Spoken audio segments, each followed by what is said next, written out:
What is going on, everybody? I want to welcome everybody to my channel. If this is your first time here, smash that subscribe button and hit that bell notification. That way you don't miss content when I drop it. And today I'm going to be talking about my PC build and just basically PC building for beginners and what I've learned from building my first PC. So if you're not familiar with that video, I did actually build my first PC, which I have the video for that in the corner. This is the new version of my PC build. This is actually the same build that I had previously with a little bit of an upgrade, so to speak. And so that's basically what this video is about, is what I've learned as a PC beginner building my first PC and what I want to kind of bring knowledge to those who are thinking of building their first PC. So I'm going to kind of go over some of the more simple rules, and they're not really rules, it's just more of the simple myths when it comes to building a PC. Myth number one is it's going to cost a lot of money to build a PC. That would only apply if you have been building PCs before, or you have the type of money that you just don't care and you can afford to buy the parts and build a rather expensive one. Otherwise, it doesn't really cost that much to build a PC. Number two is that you need to buy the high end in order to get any meaningful usage out of your PC. That is false. You don't have to spend a lot of money to, or should I say, you don't have to spend a huge amount of money to get the high end stuff to, go out there and say, well, I have an i7 or I have a thread shredder or I spent like X amount of money. Now I have the best computer that I have that I've made, and I don't have to worry about, upgrading it because I have the best out there. That is wrong, because there's always going to be something out there that's going to replace what you just bought.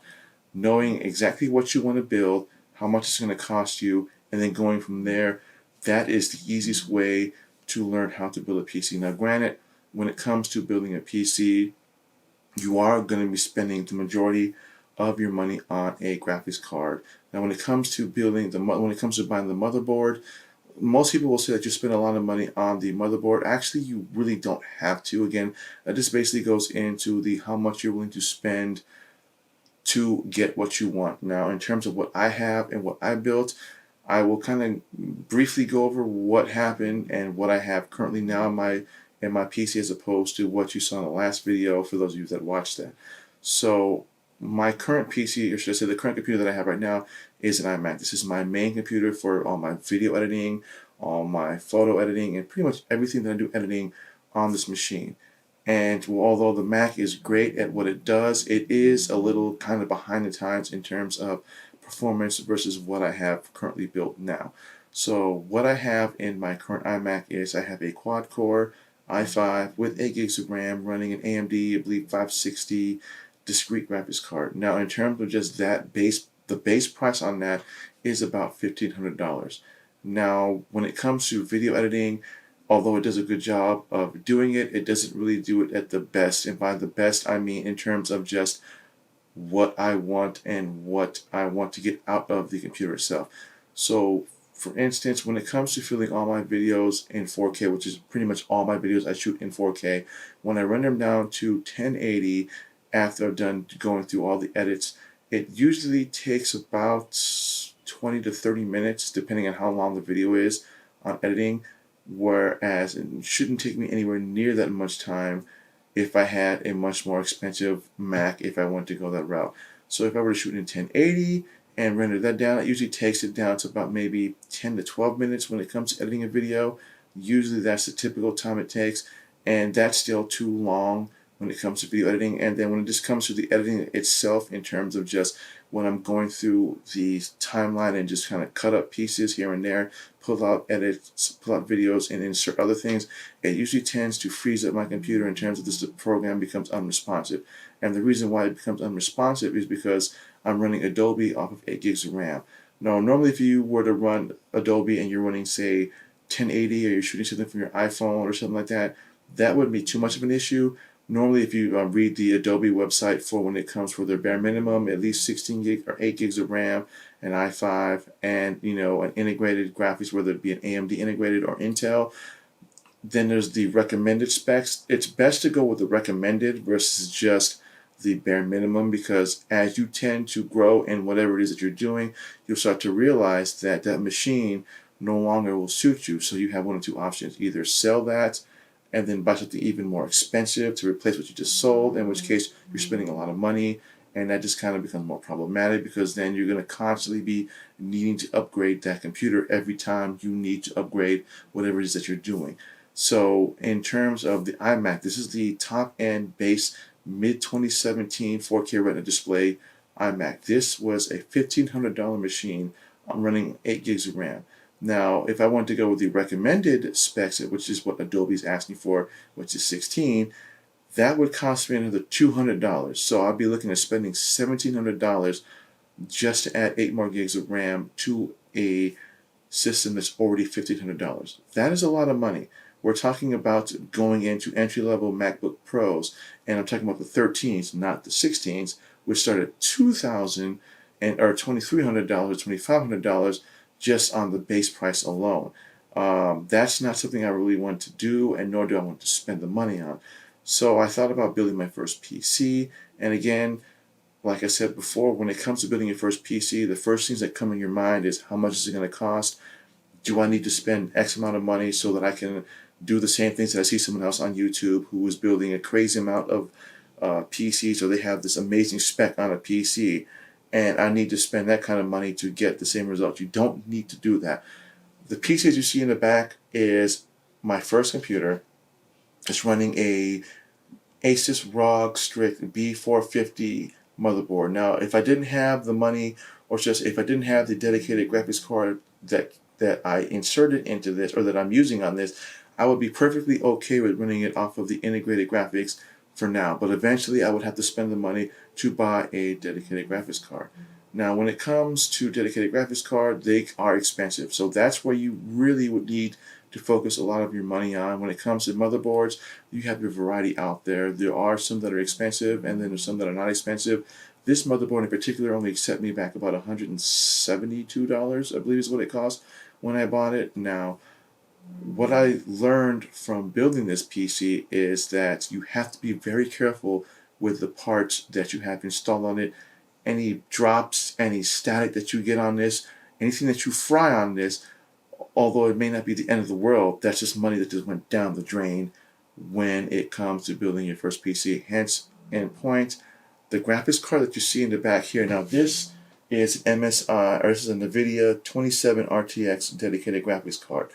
Now, in my previous video, I actually had the MSI 980 dedicated discrete graphics card. And the reason why I have this graphics card in there and not the one that I had referenced in my previous video is because I dropped my computer and damaged my graphics card. Now, when you're building a PC and you're picking it up, you tend to want to be a little bit more careful with it. You want to grab it from the middle with both hands, not grab it from the ends, because on most cases you have what's known as I guess it's like a fan cover on the bottom. And I completely forgot that I had the fan cover on the bottom when I picked it up end to end, and I had it at waist height. And so as I was making a movement to put it on my bed, the cover slipped out of its encasing with my hand, and it fell down to the ground waist high to the ground. Now, normally you drop it on the ground. On carpeted ground, you kind of have to be careful. Even though it doesn't look like anything's damaged, you still want to plug it in and make sure everything's working. And unfortunately, it was a costly mistake for me because the graphics card was destroyed. And by destroyed, I mean it worked in terms of it being plugged in, but the fans on it were not working. So if I were to do any type of editing or rendering of any sort, there's really no way for me to correct the dedicated graphics card, as it would just tend to overheat and that would just cause more damage. And so unfortunately, I had to throw that dedicated graphics card away. It was a graphics card that my brother had given me, and I was a little distraught because I thought, well, you know, I'm not going to want to do this anymore because I just damaged, or literally pretty much destroyed a $500 graphics card by just simply picking it up and moving it from one end to the next. It was a stupid mistake. It was a costly one, but it was a lesson that I learned, and my brother just, in his kindness, decided to buy me a new dedicated graphics card, and he bought me the 2070 RTX from NVIDIA, which I was. When it comes to building PCs, my brother has been doing this for quite a while, and sure, you can get a low-end graphics card for the same price as this, but why do that when, if they're all about the same price, just go all out for the higher-end graphics. And so I had to wait until that came in, and I also bought a regular hard drive to install Windows on. And unfortunately, I was having problems with Windows installing on it. It wouldn't let me install. Couldn't figure out why. Didn't know why. So unfortunately, I was unable to access the BIOS from that, so that it wouldn't boot up from the hard drive. It would just boot up from the motherboard itself, and unfortunately I couldn't figure out why, so I ended up buying another external hard drive anyway, or should I say another hard drive, which is what I was planning on doing originally. So what I did was I swapped out the hard drive that had Windows for the solid state one and installed a different version of Windows on that, and it works fine now. But these are problems that you're going to run into, and they're not huge problems. It's just problems when it comes to building a PC. You're always going to run into these. Now, it's not, like I said, building your first PC isn't going to be the end of the world if something happens. That's why you have a YouTube to kind of go through these videos and kind of see and help troubleshoot these. And if you have a friend that knows how to build a PC, have them come over and say, hey, this is my first PC build.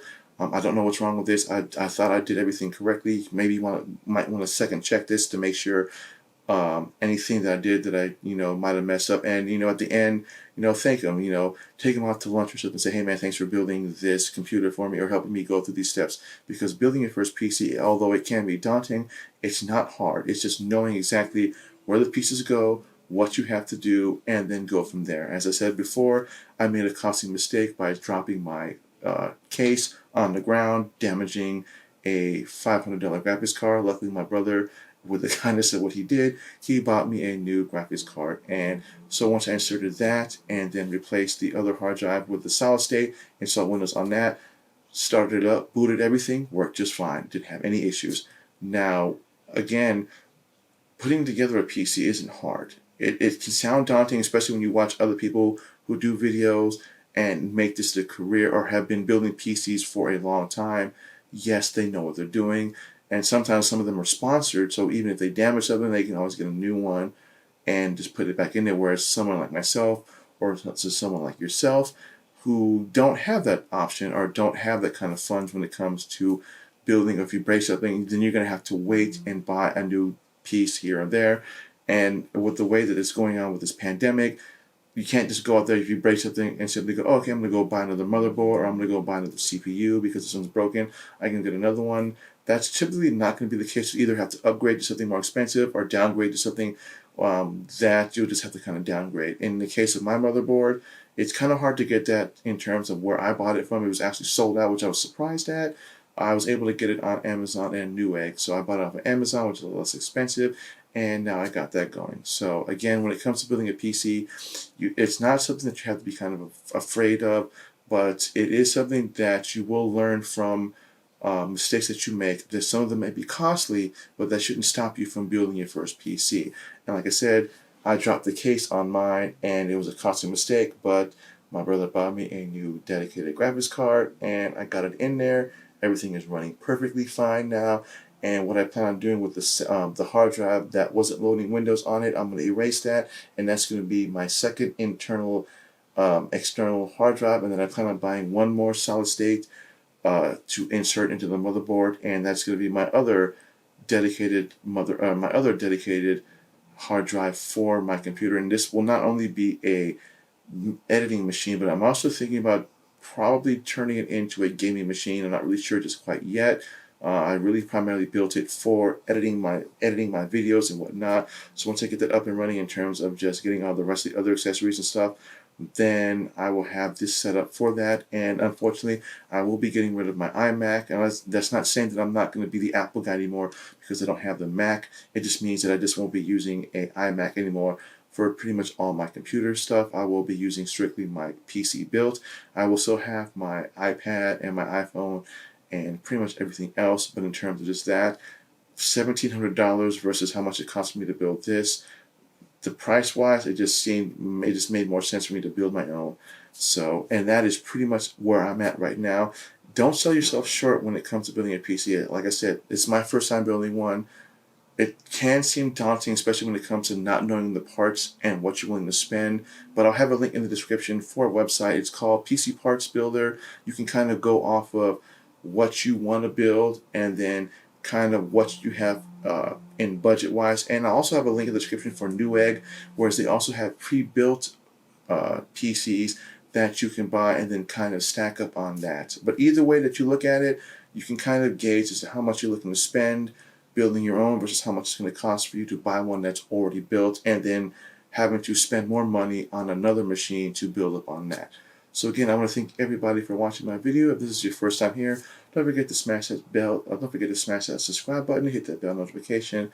That way you don't miss content when I drop it. And again, I want to thank everybody for watching my channel. My name is Black Apino the Apple Guy. Have a great weekend. Or should I say, have a great week.